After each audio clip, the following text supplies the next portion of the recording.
నటి జత్వాని వ్యవహారం అయితే మాత్రం ఏపీలో ఇప్పుడు హాట్ టాపిక్గా మారింది. ఒక పక్క అంటే ఒక మహిళ నటికి జరిగినటువంటి ఆ ఘోర అవమానం అవ్వచ్చు, లేకపోతే ఆ వ్యవహారంలో అయితే మాత్రం ఏపీలో పాత వైసీపీ నాయకులు ఎవరైతే ఉన్నారో గత ప్రభుత్వ హయాంలో ఆ వైసీపీ నాయకుల్లో కీలకంగా ఉన్నటువంటి వ్యక్తుల్లో సజ్జల రామకృష్ణారెడ్డి సకల శాఖ మంత్రిగా ఆయనకు పేరుంది. మరో పక్క ఆ శాఖకు సంబంధించి ఆ మంత్రి మీడియా ముందుకు వచ్చి మాట్లాడకపోయినా సజ్జల రామకృష్ణారెడ్డి వచ్చి ఆ వ్యవహారం గురించి మాట్లాడేవాళ్ళు, ఆ సబ్జెక్టు గురించి.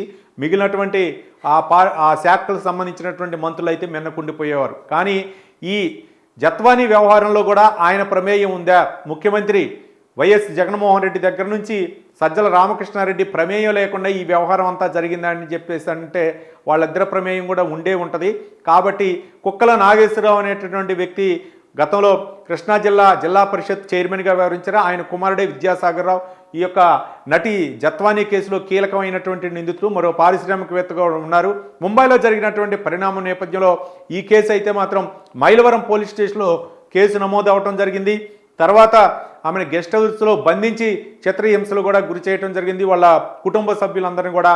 మరి ఇంత తతంగం జరిగితే ఐపీఎస్ అధికారులు ఇందుట్లో ఇన్వాల్వ్ అయ్యి ఈ కేసుని ఎక్కడా కూడా బయటికి రానియకుండా ఒక సినిమా తరహాలో ఈ యొక్క కేసుని ఏ విధంగా ఇరికిచ్చారో, మరి ఈ వ్యవహారంలో మాత్రం సజ్జల రామకృష్ణారెడ్డి ప్రమేయం ఎంతవరకు ఉన్నదే ఇప్పుడు అందరూ కూడా ఆరా తీస్తున్నారు. మరోపక్క ప్రభుత్వం సీరియస్గా తీసుకున్న నేపథ్యంలో మరి ఎప్పుడు కూడా ఏ చిన్న విషయానికి కూడా గతంలో ప్రతిపక్షంగా ఉన్నటువంటి టీడీపీపై విమర్శలు గుప్పించేటటువంటి సజ్జల రామకృష్ణారెడ్డి మరి ఇప్పుడు ఎందుకు స్పందించట్లేదు? నటి వ్యవహారంలో ఈయన ప్రమేయం ఉందా లేదా? నటి వ్యవహారాన్ని వైసీపీ ఏ విధంగా తీసుకుంటుంది? వైసీపీ అంటే ఏ చిన్న సమస్య వచ్చినా సరే మా పార్టీ నాయకులపై మడ్డలు చేస్తున్నారు, మా పార్టీ నాయకులపై అత్యాచారాలు చేస్తున్నారు, మా పార్టీని టార్గెట్ చేస్తానని చెప్పి సజ్జల రామకృష్ణారెడ్డి ఈ మధ్య కాలంలో అధికారం కోల్పోయాక కూడా మాట్లాడేటటువంటి వ్యక్తి మరి నటి జత్వాని వ్యవహారంలో ఎందుకు స్పందించట్లేదు? మీ పార్టీ నాయకులకి ఇందుట్లో ప్రమేయం ఉందా లేదా, మీ పాత్ర ఎంత అనేది కూడా తేలాల్సినటువంటి అవసరం ఉంది. కాబట్టి ప్రభుత్వం కూడా అంటే చాలామంది బయట నుంచి కూడా స్పందనలు వస్తున్నాయి. సజ్జల రామకృష్ణారెడ్డి అలాగే ముఖ్యమంత్రి జగన్మోహన్ రెడ్డి ప్రమేయం లేకుండా ఏ కేసు కూడా జరగలేదు.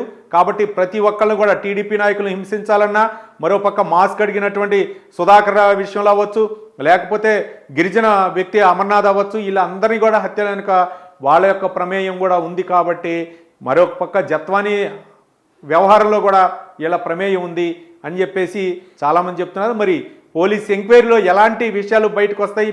ఈ విషయంలో అయితే మాత్రం ప్రభుత్వం సీరియస్గా ఉంది. మరి సజ్జల రామకృష్ణారెడ్డి ప్రమేయం ఎంతవరకు ఉంది, ముఖ్యమంత్రి జగన్మోహన్ రెడ్డి వ్యవహారం ఎంతవరకు ఉందో త్వరలో నిగ్గుదేయాల్సి ఉంది.